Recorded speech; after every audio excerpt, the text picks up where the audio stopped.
Hello, everyone. This is Colleen Milton, and on behalf of Citrix and 451 Research, I would like to welcome you and say thanks for attending today's webcast titled The CIO's Guide for Measured ROI and Securing Budget for Employee Experience. Leading off the discussion today will be Chris Marsh, who is a Research Director in Workforce Productivity and Compliance at 451 Research. Following Chris will be Vishal Ganariwala, who is Senior Director of Product Marketing at Citrix. Just a few quick housekeeping items before we get started. To ask a question, simply type it in the question box on your screen, and we will get to as many as we can. The presentation slides are available for download in the resources section on your screen. And finally, please check back for the on-demand version of this webinar after the conclusion of the live event. And with that, I'll turn it over to Chris. Great, thanks, Colleen, and welcome everybody to the webcast today. We have an interesting topic all around the employee experience. We'll be sharing some different points of view over the course of the presentations on, why more companies are taking an employee experience more seriously. We'll be sharing a few examples of the growing number of real-world case studies around the correlation between focusing on and investing in an employee experience and positive business outcomes. So we'll be talking about the ROI element of it. And we'll be also talking about the different drivers of engagement, because employees feeling engaged in their experience is really at the heart of how you should be thinking about constructing the overall employee experience. So first of all, the reason why this is growing in importance for businesses and how they think about their own success, and the reason why it's becoming more important in how enterprise technologies themselves are evolving, is the really quite dysfunctional, I think, status quo that currently exists for the vast majority of businesses and employees. The mobile social cloud revolutions that we've seen over the past sort of 10 to 15 years have done a number of things. They've proliferated a whole cohort of new SaaS and mobile apps. That has consequently expanded, I think, for most companies, their overall application estate.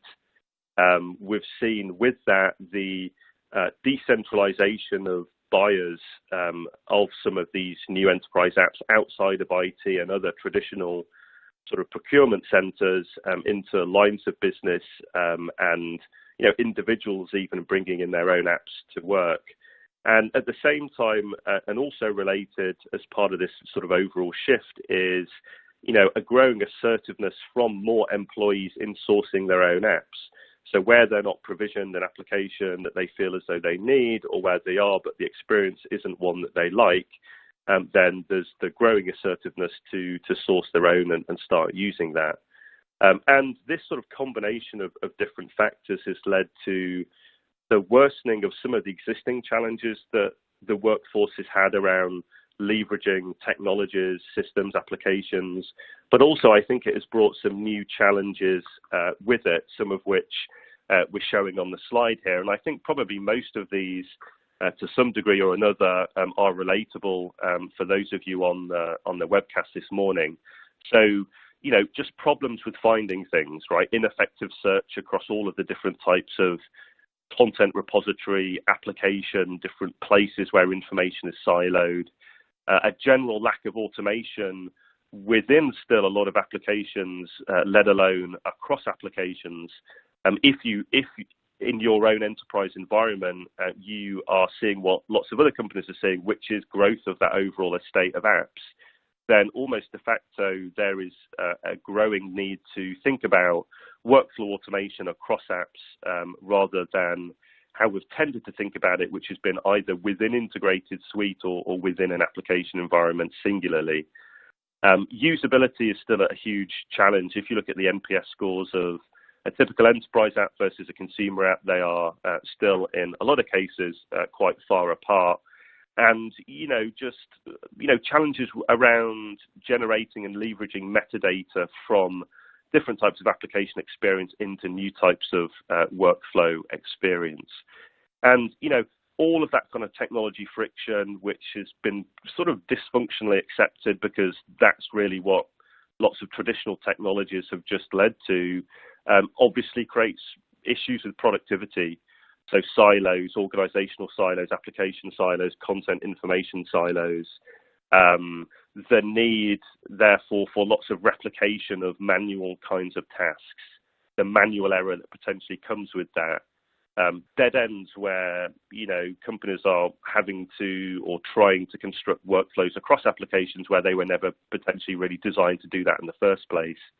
And just outright rejection. So going back to the point earlier of, more assertive employees, more willing to source their own applications if they want to, if they need to, which is a real challenge in many businesses. And not to labour the point, but all of that kind of day-to-day granular friction leads to problems with executing on different types of work, right? Whether that's problems around collaboration or reporting or governance, and or just the context switching that goes with having to operate in different applications over the course of your average day, average week. And for us, that culminates for pretty much every business into what we call strategic debt, which is really the lag between a company having a strategic goal to do something and actually their ability to do it.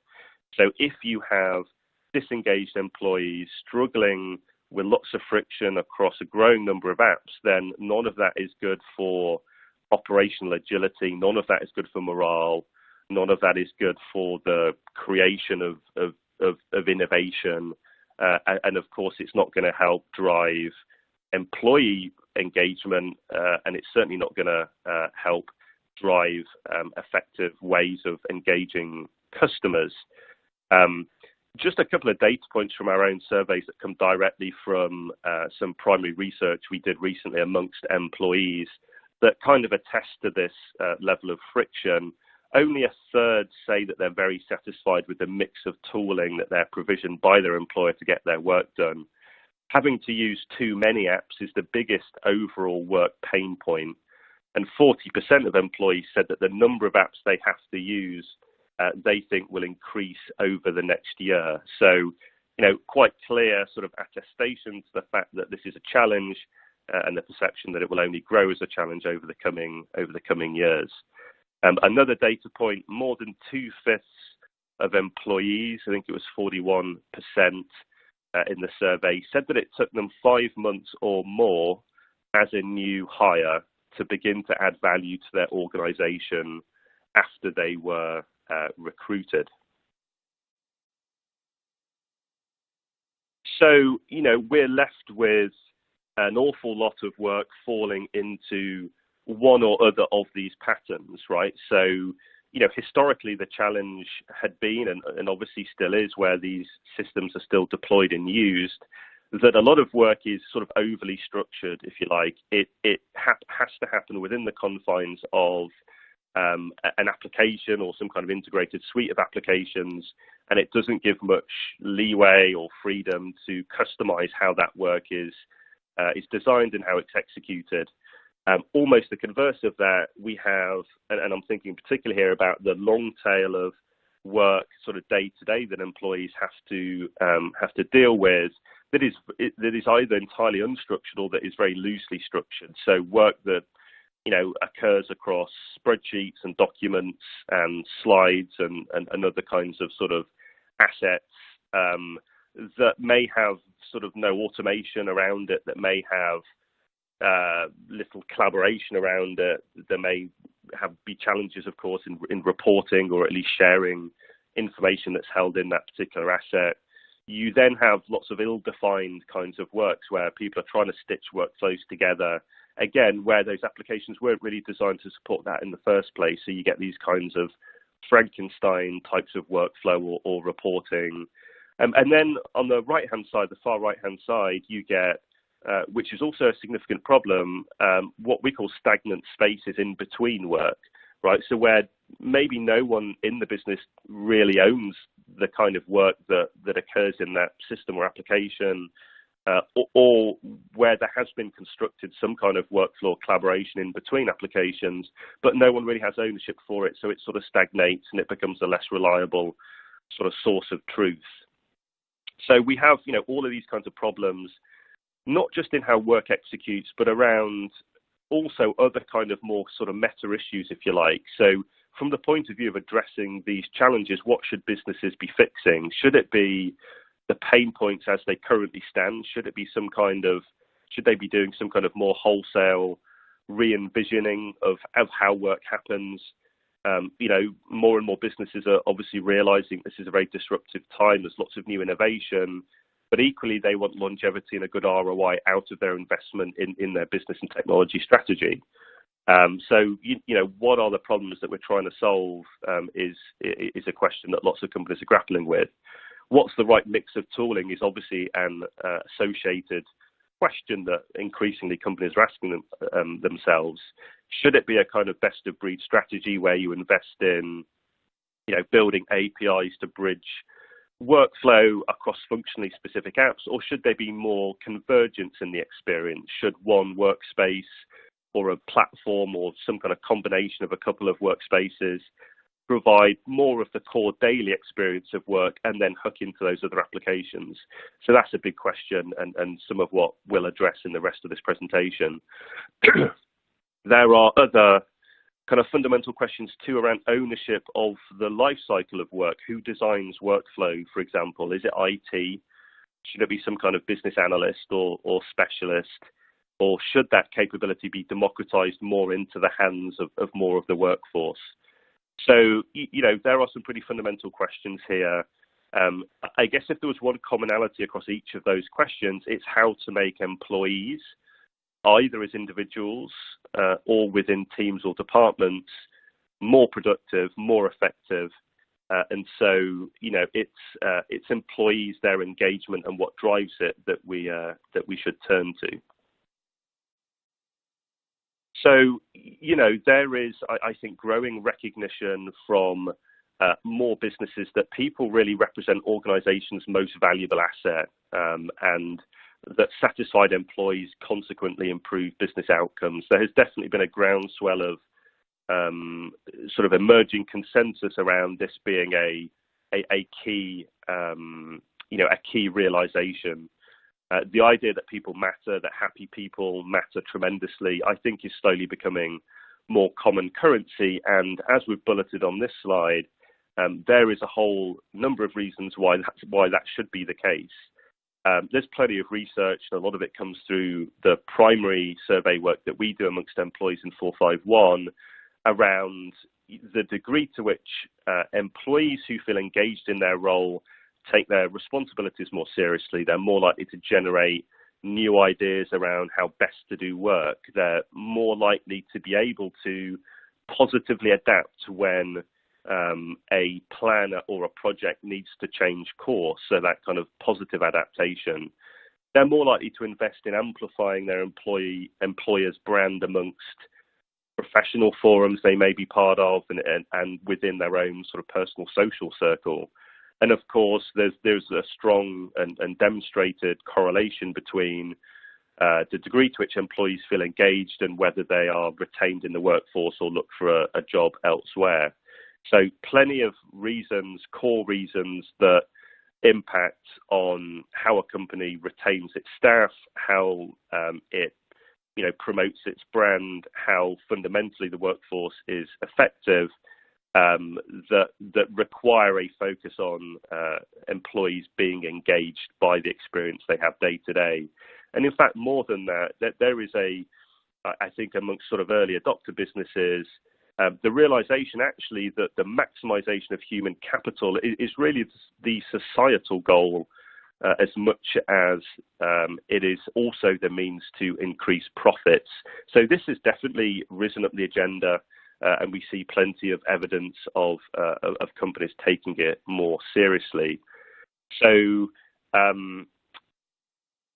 if we sort of think through, some examples of where this has been shown to be, a positive relationship, just a couple of case studies here that we pulled out of some of our research that attest to the different ways in which companies investing in engaging their employees can actually drive significant ROI. The one from IBM at the top is a really interesting one. So employee engagement behind 2/3 of their positive client experience scores, with an increase in client satisfaction by 5 points, correlating to, on average, an extra 20% in revenue.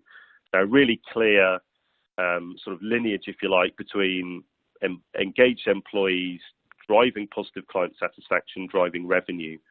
The Airbnb example is an interesting one. They claimed that their sustained profit growth and ranking as a good place to work was down to a program that sort of unified HR around the employee experience. KPMG did an interesting thing whereby they sort of ran this initiative that focused on purpose within the organization, and they shared sort of best practices and examples from their employees around how purpose led to some kind of positive outcome. Discussions were had amongst managers with their team members around purpose, what that means, and how it can manifest in their kind of daily work. And it was shown that those that had those conversations with their managers were much more likely to say that KPMG was a great place to work vis-a-vis those that hadn't had that conversation with their managers. The last one, again, another really interesting example. I think this was 2016, and it basically was Salesforce that year, massive increase in their sort of worldwide workforce headcount, but they still maintain their sort of ranking on the Great Place to Work Trust Index by proactively partnering IT and HR together in deploying what they deemed as employee-first technologies. So lots of really interesting examples of the different ways that investing in employee experience projects can drive really significant ROI. And, this is some of our own survey data that kind of gives the broader market picture around some of those case studies. This is a question we ask to both IT and line of business decision makers, and it goes something like, what is within your organization IT's priority when it comes to transformation initiatives? And as you can see from the top, improving the overall employee collaboration productivity experience comes out as number one. This is the second time I think we've asked this question. The previous time was September last year, so a year ago, and it appeared number one then also. So if you put that in the context of all these other things that are showing on the slide that is also on IT's plate, then, it really attests to quite how important this has become, not only for sort of executive leadership, but increasingly for IT and line of business technology leaders also. So let's turn to think about how we might define the employee experience, having sort of established the connection between, why engagement matters and how it can be correlated with significant ROI. Clearly, the employee experience has many different dimensions, and you only need to think about your own sort of day-to-day experience to understand that. But for us, I think businesses should consider 4 sort of main dimensions. What we call company values, which is really the sort of combination of the mission statement of the company, the CSR policy might be engaging to some employees, the sort of day-to-day company culture, is it a welcoming place to work, for example, and the sort of overall brand appeal to the workforce of that company. And then career potential on the bottom right, so the degree to which you're getting the diversity of experience, you're able to learn new skills, maybe there's opportunities to learn from peers or have some kind of mentorship arrangement, and, promotional opportunities. Very much a driver for some employees. And then on the bottom left, what we call recognition. So a combination of, the degree to which compensation and benefits driver engagement, peer recognition. And then in the middle, that I'll go on to talk about in more detail in a moment, what we call the work execution culture, which is really the combination of work tools, systems, practices, behaviors, and arrangements that constitute the sort of day-to-day of employees getting their work done. I think for us, you know, as much as the specific context of each organization will determine the manner in which it frames and weighs each of those 4 dimensions, I think in our view, first among equals really should be that work execution culture. It's historically been the least informed by official policy, the least likely to be guided by a singular strategy. But the degree to which it's now important is shown by some of our data points.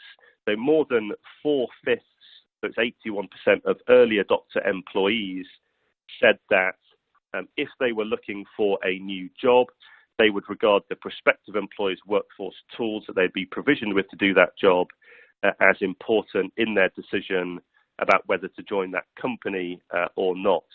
And a staggering 43% said that they would regard tools as a very important part of their decision or not. I think the reason why we prioritize the work execution culture is because there's plenty of research, psychological research, organizational research, that shows that people are most strongly motivated to action and to hold sort of long-lasting opinions by positive, deep, and regular involvement in a specific activity. And that tends to hold true in contrast even for things like career progression opportunities and compensation. Each of those 4 dimensions of the experience can be motivating, but the daily work experience, I think, ultimately plays a bigger role in the quality and scope of contributions an employee makes. In fact, there's some research studies that show that the sort of feeling of being directly engaged day in, day out can be twice as powerful a driver to positive contributions than just, you know, than feeling engaged occasionally. The positive daily work experience can also have a halo effect on other elements of the employee experience, but it doesn't really work the other way around. So if you have a really sort of draining daily grind, then it's unlikely to be made up for by, you know, whatever compensation you're paid or the degree to which you think there are opportunities within the company. So, you know, it's important, I think, for businesses to understand that being effective and being happy are kind of 2 sides of the same coin. And so investing in having employees feel more supported by their company's tools and resources will see a return on the investment. So, you know, what are the effective foundations for a positive work execution culture? These are really designed to be guidelines for those that are either starting along this process or who, you know, maybe want to take a new perspective on how they should be thinking about building that kind of day-to-day experience through technologies and tooling. I think, first of all, you know, it's an imperative for all companies in the digital age to be operationally agile, right, to respond to changes and innovations and disruptions in their market, new types of market and consumer appetite for new services, new products. And so, you know, technologies need to support rapid decision making and execution and speed of response. A big part of that, I think, companies are realizing is autonomy, right? So technologies need to support more autonomy for more of the workforce in doing higher order types of thing, right? So those who are either closest to or own a specific business outcome being given more ownership over how the design, how the work is designed to execute toward that outcome. A really important sort of allied factor, though, is alignment, right? If you're giving more people more autonomy, you're at the risk of a Wild West or more silos. So there needs to be, within the technologies, the ability to align work that's maybe more decentralized back to strategy goals, back maybe to governance and compliance where that's an issue, and align with work that's happening in other teams elsewhere, maybe in another department. On the sort of technology level, there are new levels of abstraction that are broadly being democratized in enterprise applications. So you think about, connectivity across different applications, the ease at which you can connect applications with one another. We're seeing the same in things like resource management, planning, work management, capabilities of which have been resident in specific types of tooling, but which are broadly democratizing and offer a lot of opportunity to create new kinds of engaging employee experience. Automation is a big one, so automating away in the long tail of employees' kind of routine and manual tasks, a lot of that friction, freeing them up to do more creative, sort of non-routine, unanticipated kinds of work.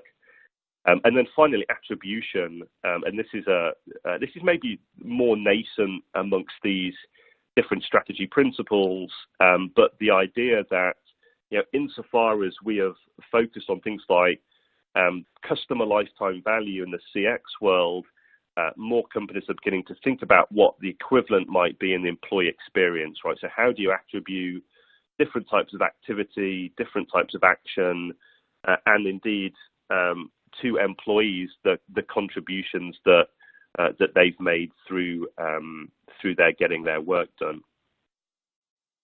I think the second sort of dimension here in terms of what we call execution pillars. So, on a more pragmatic sense, in the day-to-day experience, what should you be looking to sort of facilitate?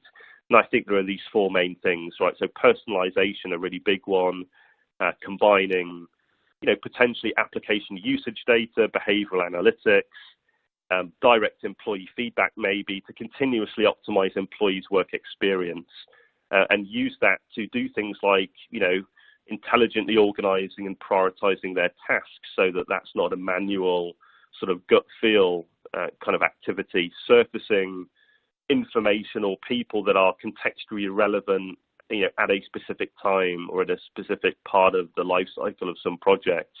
That's actually come out of our primary research as a really big ask from employees for more automation. Document automation in general, particularly around discovery and creation. We actually had a question in one of our surveys to employees, which was if you could have more automation in any aspect of your job experience, your day-to-day experience, where would it be? And number one was, having documents and content that are relevant to me surfaced when I need it, so discovery. And the second one was creation, right? So don't make me start from scratch every time I need to do a document where there is some precedent of what that document looked like previously. So document automation is a huge part of the day-to-day experience, and a lot of time is spent on doing simple things like creating documents when they could be templated or finding information in the first place. Line of sight is a really big one. So having a clear line of sight across the workforce, from strategy to goals to execution. Again, really interesting indicators from our survey research with employees that this is a big ask. So people no longer happy working in their own bubble, in their own silo, and wanting more context around not only their own work, but around work that's happening elsewhere, but that may have some tie into what they're doing. And then finally, workflow design, more options for IT and admins to design and deploy sort of widespread workflow automation across regularly occurring manual sort of transactional tasks that has a lot of commonality across lots of the workforce's day to day. And, where relevant, a degree of autonomy for teams and individuals to customize their own specific workflow requirements. That's not necessarily a requirement very broadly across all elements of their work, but having some degree of customizability for individuals to really personalize the work in which they want it to be. And then, finally, and just before I hand over to Vishal, there is, I think, a lot of inspiration that can be taken from successful customer experience strategies when thinking about the employee experience. The goal for both really should be, and obviously this is more commonly accepted in the CX world rather than employee experience, is the delivery of a unified, engaging, personalized and responsive experience across the different touch points as a consumer you may have with a brand, as an employer, as an employee you may have within your day-to-day work. And so, there are a number of tenets of the customer experience that can be applied to the employee experience. And I think designing the experience as a journey is one of them. So mapping the employee journey from recruitment to onboarding through to upskilling and talent development and career progression, understanding the milestones along which that can, along the way that can drive productivity. Mobile optimal is a big one. So as much as possible, abstracting all of that lightweight sort of task-based processes into, easy mobile experiences, leveraging the kinds of things we're used to in our consumer experiences, just-in-time notifications, one-click actions, intelligent recommendations. There's a lot of friction, a lot of long-tail friction that can be taken away there by mobile optimizing some of those low-value but high-volume kinds of task. And then conversational, and this is, I think this has a number of dimensions to it. One is, embedding within the context of structured work, unstructured conversation. This is quite an important emerging trend that we see. Businesses not wanting the context of a conversation where maybe through a messaging platform or some kind of UC tool, something has been decided, actions need to be taken, not losing that when you go back into a structured workflow. So having the conversational element of the day-to-day experience embedded more within the context of structured work. And another dimension to think about this on is the kind of digital assistant side. So again, plenty of evidence in the consumer realm that, conversational experiences where maybe a bot or a combination of bots combine to provide a conversational way of making requests for information or requests for actions to be taken are relevant also and being thought about in the employee context. So, this comparison between the customer and employee experience, I think, is a useful one. There's potentially even more opportunity for organizations to provide an engaging employee experience than a CX one because of the amount of time that employees spend, doing their daily work compared to, a consumer engaging individually with a single brand. And there are consequently, more involved touch points from which employers can leverage things like behavioral data to understand and improve the overall employee experience. So hopefully that was some good food for thought. I'm going to hand over to Vishal to talk about some of these themes from the Citrix workspace context. Thank you, Chris. That was great. And what I am going to do in the next couple of slides is just put a Citrix lens to it and see how Citrix can truly help and drive employee experience. So let's get started here. So to the point which Chris highlighted earlier in the presentation around the daily work experiences is exactly the things we at Citrix are hearing from our customers. And we talk to our customers, the root cause, they tell us is pretty straightforward.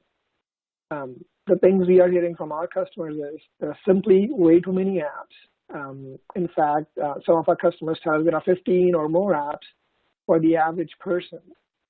There is way too much searching going on, and the data is somewhere around 20% of the time employees actually spend time looking for the right app or the right data on the content to make an informed decision on. Now, if you think about that 20% time, that equates to one whole workday in a week, right? And that's amazing. Right? Your employees are just wasting a whole workday looking for and trying to just find the relevant content and information to take actions on. And then finally, something we all can relate to is there's way too much switching. And I can bet while even listening to this webinar, we all probably had a text or a tweet or an email come in distracting us from our core task. And And there's a number of studies which have been done which showcases that it takes about 20 minutes for us to get refocused again when we get distracted. So we all know that we were not wired to be multitaskers. And the only effective way for us is to be more focused and remove the complexity from our everyday work.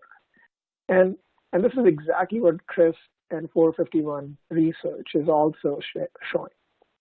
If I fast forward and look at some of the other challenges our customers are telling us is around from the day one experiences to their everyday experiences. They come in, if an employee who's coming into work, their consumer life is completely different than their enterprise life. Right? On their consumer side, they have their slick mobile apps with their interfaces, which are really designed to help them organize, guide, and automate his lifestyle every single day.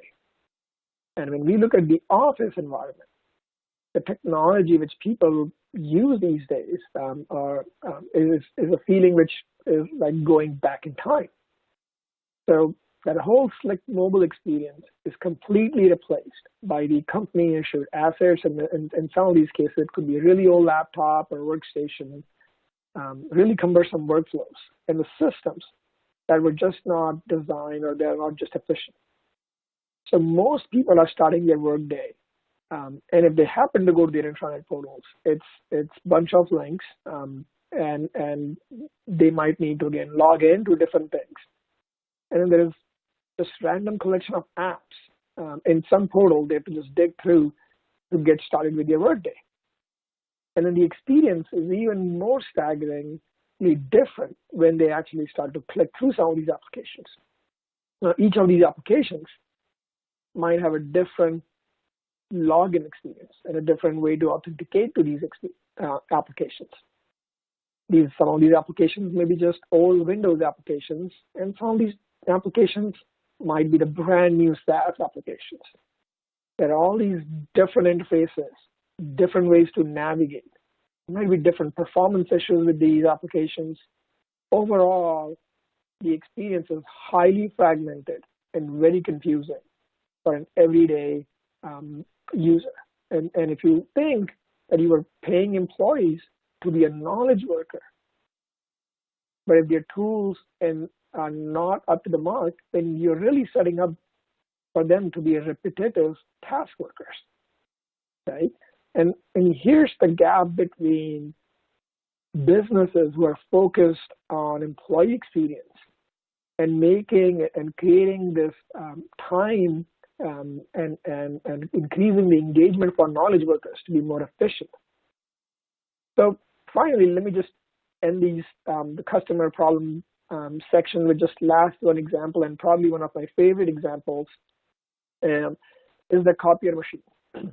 And we all have one in our offices. And so how many times have you walked up to this copier machine or the business hub and stared blankly at dozens of buttons? And all you needed was just to make a copy, right? And if you think about it, our enterprise architecture and all the applications we are probably providing to all the users are very similar in complexity. If you think about the power users, there are probably 1% of those users who need these corner cases and need to be an expert on all the functionalities between some of your heavy-hitting applications like your ERP or HCM applications. But most of us just use it. You use one small functionality, right? And we all just need this green button experience, as we call it here, where we want to really simplify the experience that an employee is having every single day, instead of just staring at these different screens and different tabs within applications. How about we simplify the work and simplify the experience and increase the engagement for that employee? So obviously at Citrix, we believe there is a better way to work, and we've been thinking about it for a long time. And we at Citrix started on this journey a long time ago, all the way from designing experiences which are for our virtual apps and desktop solutions. And then the core principles were focused on having a deep understanding on the user and the user's need. And very similar way, the digital workspace journey and the solution with Citrix is keeping their users and customers first. And what we want to do is design environments and experiences which mimic consumer-like environments, which your people and your employees are used to every single day. So one of the ways we have designed our solution, or we call our solution, a Citrix Workspace. And the way to think about Citrix Workspace is an experience you want to provide your employees that provides everything they need to be productive and engaged in one single experience, to do the best work they were supposed to do every single day, and remove all the noise, all the distractions, and having them focused experiences. And you can do all these things if you think about organizing, guiding, and automating work. And so step one for us was to design an interface, an experience, which would be highly intelligent. So let's click through and look at some of the design principles and some of the experiences an end user would look at. So in an intelligent experience, the way we think about it is a workspace no longer exposes the complexities of your application portfolio. Instead, it will remove all the complexity by serving up all your apps, all your desktops, and files, regardless of whether an app is a SaaS app or it's a virtual app or a web app or even a mobile app. Your files may sit in your network drives, they may be in your cloud-based sharing services, and your apps can live anywhere. They can live in the cloud or they can live on-prem. But the goal is to present an interface and an experience which helps them navigate everyday work. They should feel like they are making progress every single day. If I do a click through on some of the key features is so that the way we design these things. So number one principle was having to provide a quick and assisted way to search.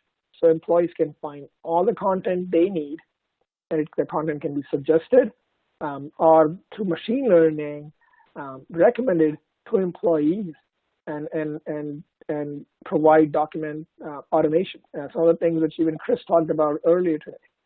And this dramatically improves the productivity. Now, we are all used to feeds in our daily life, whether it's a Twitter app or Facebook or Instagram, and we wanted to bring this consumer-like experience to enterprises. The workspace provides and offers a streamlined and personalized feed that aggregates timely notifications and key insights from all the applications that the user personally needs, and even allows them to take quick actions or complete tasks in an application with a single click of a button, and without ever having to physically switching applications and increasing focus. We also have recommended actions on the right, the number 3, where an IT admin can either push recommended actions based on the users or the groups they belong in. For example, if you're in HR, you might have a completely different set of actions versus in sales, where if you're entering opportunities and changing opportunities every single day, then you can all do these things with a simple click of buttons. And then of course, we haven't forgotten about all your recent apps, whether they are from virtual or native apps like SaaS and web apps, and all the content which may belong in different repositories. And then finally, if a task requires more than one button or more detailed information, we can even surface those things using micro-apps and pages, which pops up as a small box and simply represents the fields that a user may need more information on or may want to alter. And in this example, maybe there is a Tableau dashboard which a user just needs to get more details on regarding the new sales. Again, the idea here is to have these interfaces either through the Workspace app application or having these experiences being embedded where the user already does their daily work. And that could be a workstream collaboration app like Microsoft Teams, or in future could be the tools like your Outlook or Slack. Now, the whole idea is to provide these native experiences everywhere and remove context switching and increasing the focus. And this is how we believe we can remove the daily work friction. Now, at the end of the day, you would probably want to justify and see, how has Citrix really designed these employee experience and solve these challenges. In order to summarize, here's how we look at it at the problem statement, and here's how Citrix took an approach to solve it. When we looked at too many apps and the answer and how our consumer world has really tried to solve it is if I look at my iPhone or an Android phone and I can get all my apps and all my content all aggregated to me. But a better example here might be in my consumer world is like an Apple TV, where all the content, whether it's I'm subscribed to Netflix or Amazon Prime TV or my other content, which might be on my iTunes, all of that content is aggregated and presented to me in an experience which is very easy to consume.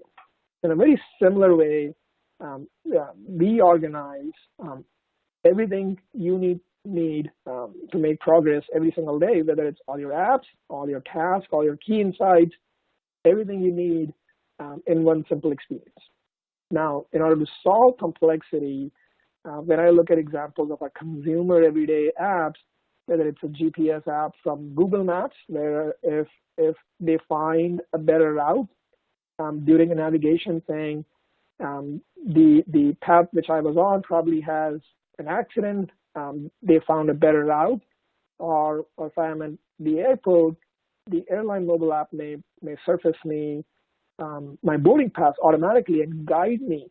Similarly, we can help guide and personalize some of these experiences for our employees.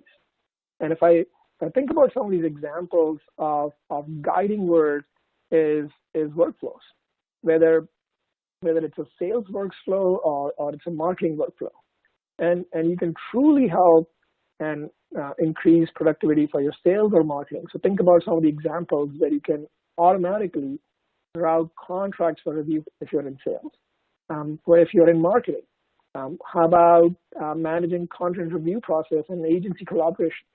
Maybe you want to help your employees in finance guide work a little bit more by expediting their forecasting process and streamlining their invoice approvals. Now, all those workflows and approvals can be designed in a much better guided experiences. And going back on the automation piece, we all have seen a couple of automations where their Siri can automate a couple of tasks for us every single day, or Alexa, where it's not uncommon to see people starting their workday by simply saying, hey Siri, start my day, and which kicks off a couple of workflows together, and may give you a list of all the meetings you need to attend that day, may give you directions to the work and traffic information, and may even help you do other tasks. So again, you're trying to remove all this busy work, and in the enterprise side, you can do some of those things by learned behaviors to machine learning, batched approvals, and truly remove all the repetitive tasks an employee has to really do every single day. Now, finally, I want to talk about the benefits of investing in employee experience. And Chris and 451 team has amazing data on some of these things. So first of all, I highly recommend looking at some of the data which 451 is coming up with. there's a number of other data points by either Gallup or McKinsey or Harvard, and in a very simple survey or research, here's what they found out, is they compared Fortune 500 companies with the best places, with the companies who were also appeared in best places to work for, and compared them against their peers. And the data is really amazing when you look at some of these data points, where if you happen to be in a Fortune 500 company and also happen to be in one of the top places to work for, you had about 20% higher productivity, 10% higher customer satisfaction, and again, 21% higher profitability compared to your peers.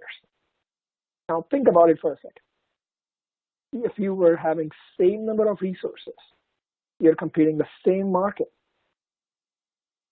right? And the only difference here is employee experience, right? And so this is really, really powerful. Employee experience has some real benefits because everything at the end of the day starts with your employees. You think about all the work which all of us have done to improve our customer experiences, whether it's a mobile app for airline or a hotel booking apps, and all the experiences we are providing to our customers.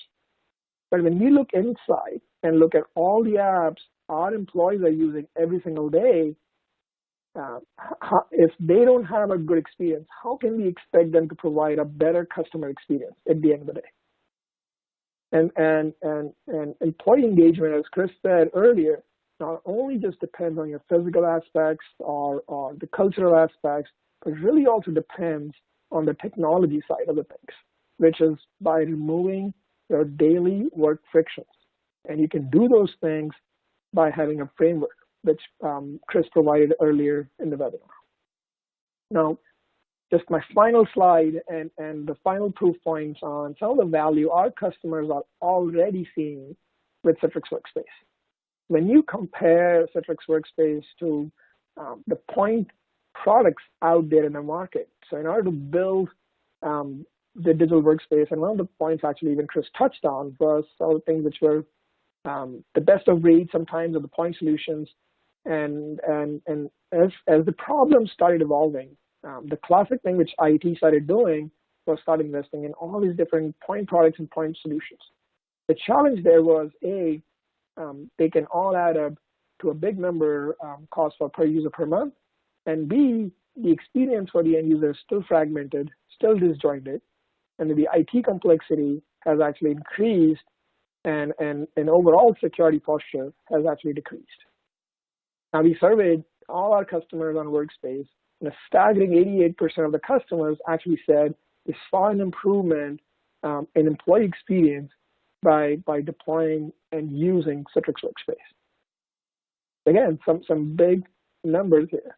And then finally, some of the case studies we have done through our customers showcase that some of the customers and our big IT projects, when you roll out, one of the big goals here is to increase app adoption and app utilization. Because at the end of the day, you're measured in IT for rolling out new apps and making sure there's an adoption for the new app. And that's how, if you're rolling out a brand new business app and you're expecting all your employees to use it to drive business, you want to see the adoption. And by simply breaking down those apps into micro apps and exposing some of these key tasks and key actions, you can increase the app utilization as well.